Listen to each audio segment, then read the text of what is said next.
बिस्मिल्लाहिर्रहमानिर्रहीम। Quantum mechanics 1 lecture number 4।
Okay, सबसे पहले जो है हम वन डिमेंशनल जो सिस्टम है उसे कंसिडर करते हैं, ठीक है। और फिर देखते हैं कि प्रोबेबिलिटी निकालनी है between one A to B, दो पॉइंट हैं उसके दरमियान में किसी भी टाइम टी के ऊपर।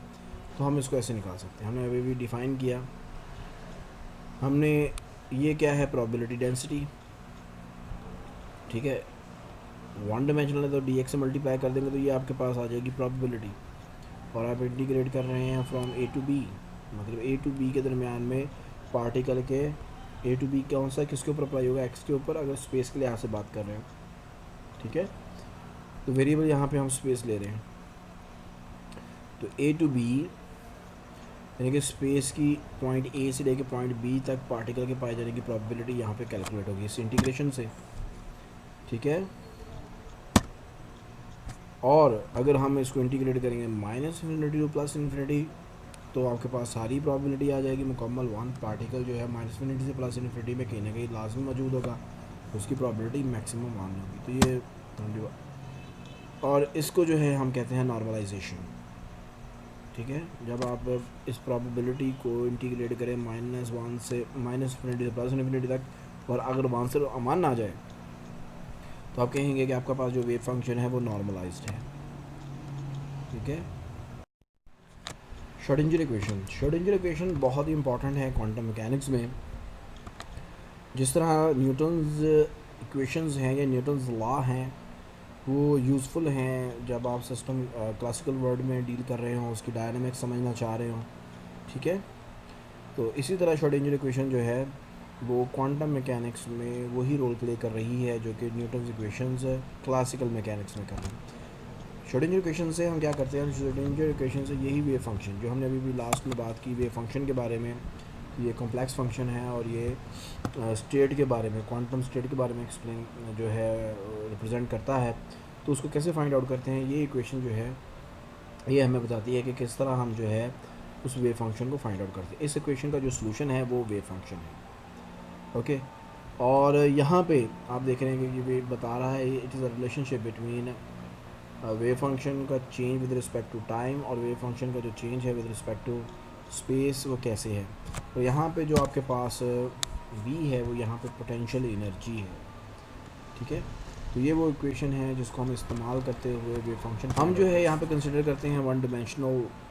हमारे पास लेट्स सपोज केस है तो श्रोडिंगर इक्वेशन वन डिमेंशनल आपके पास ऐसी हो जाएगी, ठीक है। जहाँ पे आपके पास r है, r की बजाय आप x यहाँ पे इन्वॉल्व हो जाएगा रेदर देन, यानी पोजीशन वेक्टर की बजाय आपके पास जो है यहाँ पे x एक्सेस होगा सिर्फ, ठीक है, स्पेस की जगह पे, ओके।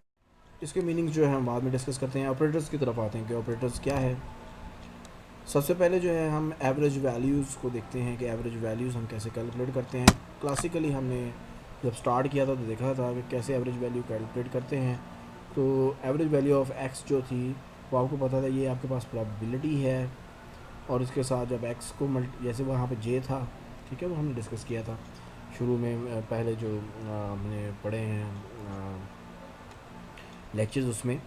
तो इस तरह जो है हम एक्सपेक्टेशन वैल्यूज़ जो है वो फाइंड आउट कर सकते हैं, या फिर आप कह सकते हैं एवरेज वैल्यू, ठीक है।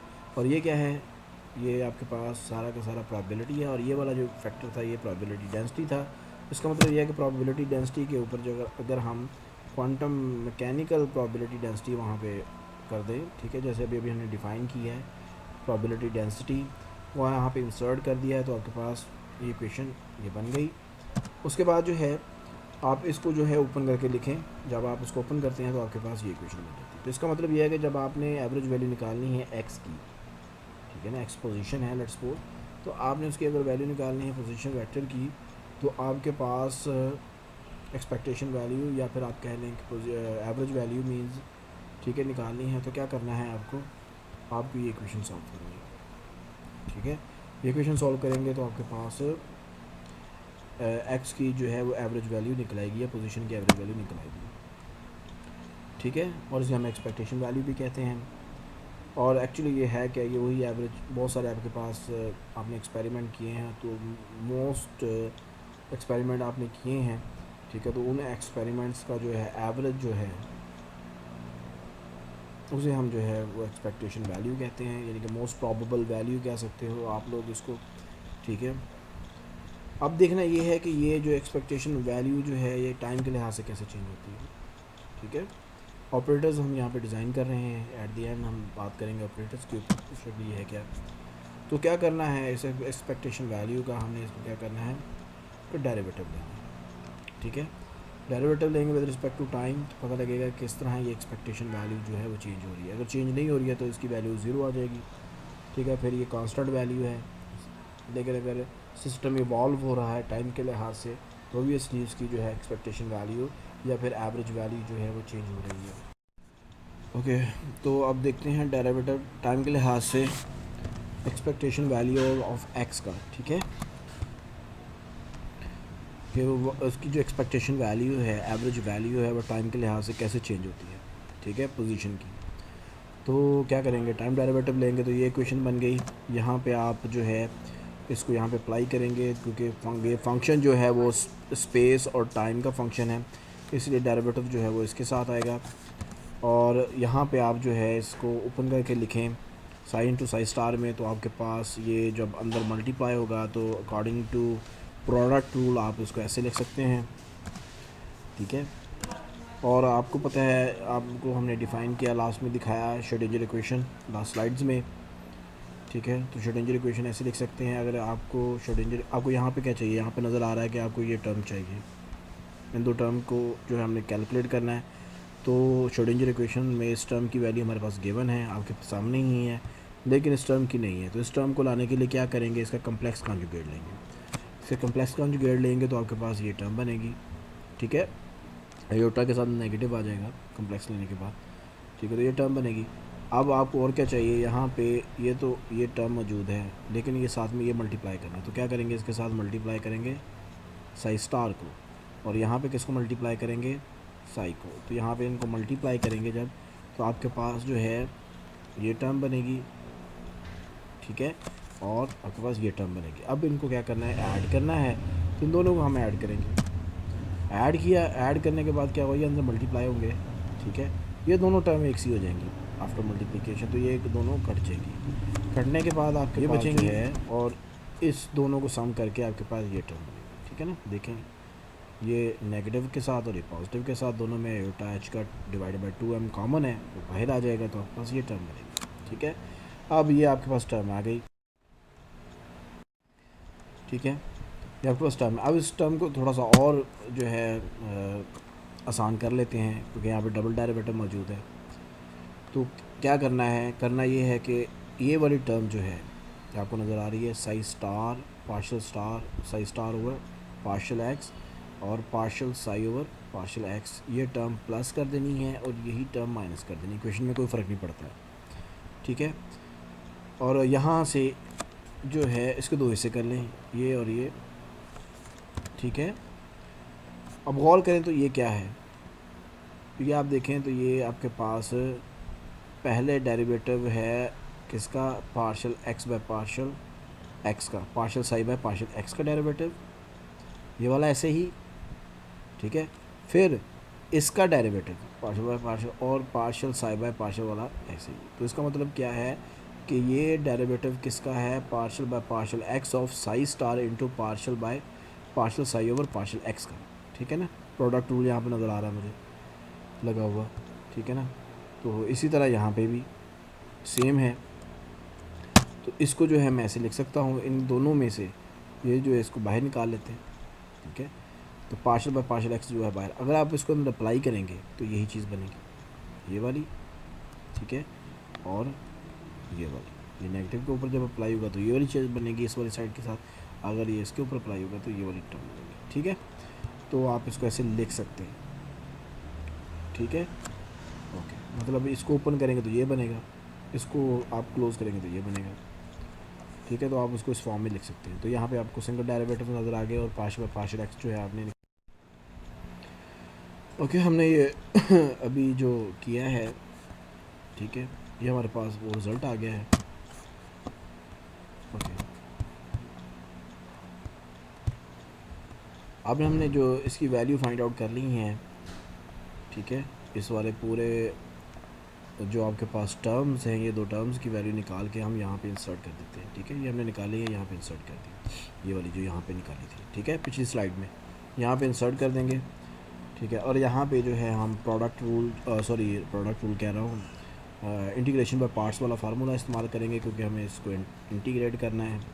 इंटीग्रेशन बाय पार्ट्स वाला फार्मूला इस्तेमाल करेंगे। यहाँ पे आपके पास जो जी है, ठीक है ना, ये जी वो ये है, ये टर्म सारी जी है, ठीक है। और एफ़ क्या है, एक्स है। तो जैसे ही आप अप्लाई करेंगे इसको इसके साथ, तो आपके पास ये टर्म बचेगी। आप यहाँ नोट कर रहे होंगे कि यहाँ पे ये सेकंड टर्म मौजूद है, पहली वाली नहीं है। पहली इसलिए मौजूद नहीं है क्योंकि minus infinity two plus infinity जब आप वहाँ पे लिमिट अप्लाई करेंगे वेव फंक्शन के ऊपर, तो wave function minus infinity plus infinity पे जो है वो वैनिश हो जाता है। ये वेव फंक्शन की प्रॉपर्टी है, ठीक है। ओके, जब आपके पास ये टर्म आ गई, अब इस टर्म का आप क्या करें, ये जो आपके पास ये टर्म है, ठीक है ना, इसको अंदर मल्टीप्लाई करें, आयोटा इधर आ जाएगा इसके अंदर, ठीक है। आयोटा जब इसके अंदर आ जाएगा तो ये टर्म अंदर मल्टीप्लाई करने के बाद आप क्या करें, इस टर्म का कम्प्लेक्स कॉन्जुगेट लें। तो ये वाला इस पर स्टार आ जाएगा और ये वाला स्टार ख़त्म हो जाएगा, ना, तो आयोटा के साथ क्या आ जाएगा, माइनस माइनस माइनस माइनस को प्लस कर देगा, ठीक है। तो ये यहाँ पे प्लस आ गया जब आपने इसका कम्प्लेक्स कॉन्जुगेट लिया और आयोटा अगेन कॉमन लेके बाहर आ गया, तो आपके पास ये टर्म बच जाएगी, ठीक है। तो इस टर्म का आपने, ये जो टर्म है, इस टर्म का जो है आपने है कम्प्लेक्स कॉन्जुगेट लेना है, ठीक है। तो आपके पास ये टर्म बच जाएगी और यहाँ से आपको नज़र आ रहा है कि आपके पास क्या है, ये 2 टाइम्स है टर्म, ठीक है। तो 2 टाइम्स ऑफ दिस टर्म ये आ गई और 2 जो है 2 से कट गया, आपके पास ये टर्म बच गई, ठीक है। तो अब आपके पास ये जो है चेंज, ठीक है, ये derivative of expectation value of position with respect to time जो है वो इसके बराबर आ गया। और आपको पता है कि derivative of position with respect to time क्या होता है, वेलोसिटी, ठीक है ना। तो इसका मतलब क्या है कि इसको मैं जो है वेलोसिटी के साथ असाइन कर सकता हूँ, ठीक है। अगेन इसका कम्प्लेक्स कॉन्जुगेट आप ले लें तो आपके पास ये टर्म बच जाएगी, ठीक है। या फिर आप कम्प्लेक्स कॉन्जुगेट यहाँ पे नहीं लिया इन्होंने योटा के साथ मल्टीप्लाई किया, योटा के साथ डिवाइड किया, तो आपके पास ये टर्म बन गई, ठीक है। और ये किसके बराबर है, अभी भी कहा वेलोसिटी के बराबर है, ठीक है। तो ये आपके पास क्या है, वेलोसिटी है। तो आपको एक्सपेक्टेशन वैल्यू अगर वेलोसिटी की निकालनी है तो आपको ये इक्वेशन सॉल्व करनी है। इस इक्वेशन में आपको ये सेंटर में एक टर्म नज़र आ रही है, जिस तरह एक्स के एक्सपेक्टेशन वैल्यू में यहाँ पे एक्स नज़र आ रहा था, इसी तरह इसमें जो है आपके पास क्या नज़र आ रही है, ये टर्म नज़र आ रही है, ठीक है। इसका मतलब इसने पहले इसके ऊपर अप्लाई होना है और फिर आपको इसको इंटीग्रेट करना है, ठीक है। अगर आपने मोमेंटम निकालना है तो मोमेंटम सिंपली आपको पता है कि वेलोसिटी के साथ आपको क्या करना है, मैस को मल्टीप्लाई करना है, तो एम को साथ मल्टीप्लाई कर देंगे तो आपके पास जो है वो मोमेंटम निकल आएगा, ठीक है। एक्सपेक्टेशन वैल्यू या फिर एवरेज वैल्यू या most probable value of momentum, ठीक है, वो इस इक्वेशन से आपको रिसीव होगी, ठीक है, आप मिल सकेगी।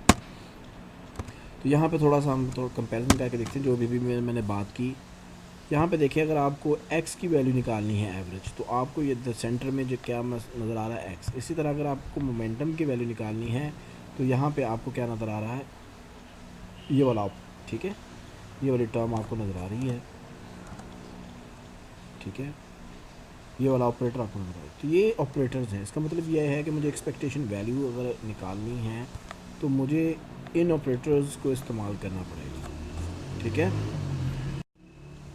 ठीक है। तो यहाँ पे जो है हम पोजीशन और लीनियर मोमेंटम के ऑपरेटर्स को डिफ़ाइन करते हैं।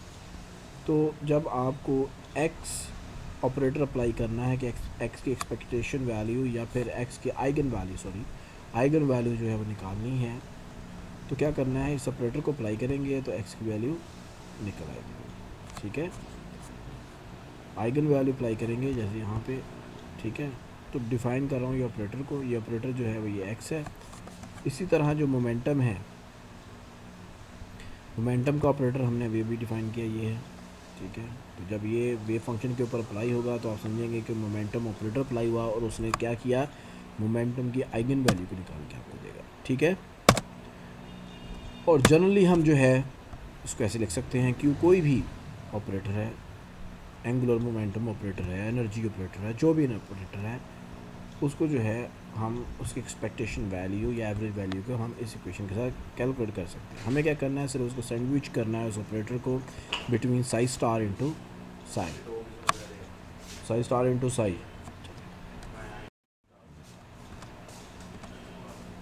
और लेट्स सपोज आप यहाँ पे काइनेटिक एनर्जी की बात कर लें। काइनेटिक एनर्जी क्लासिकली हम कैसे निकालते हैं, momentum square divided by 2m।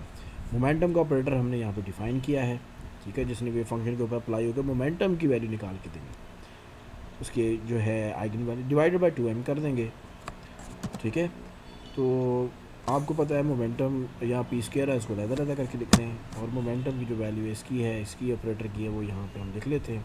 तो हमारे पास जो है काइनेटिक एनर्जी ऑपरेटर जो है वो मिल गया। साई इधर है, तो ये वाली जो है बाकी चीज़, ये क्या है, काइनेटिक एनर्जी ऑपरेटर, ठीक है। और जब इसके ऊपर अप्लाई होगा तो वो कौन सी वैल्यू निकाल के देगा आपको, काइनेटिक की एनर्जी की, ठीक है। इसी तरह जो है आपने पोजीशन क्या उसे कहते हैं, पोटेंशियल एनर्जी का निकालना है, तो इसको ऊपर अप्लाई करेंगे, आपके पास पोटेंशियल एनर्जी निकल के आएगी, ठीक है। तो टोटल एनर्जी जो होती है वो किसके बराबर होती है, kinetic energy plus potential energy. तो kinetic energy plus potential energy है, तो यहाँ पे इनकी वैल्यूज़ इंसर्ट करेंगे तो आपके पास ये आ गया।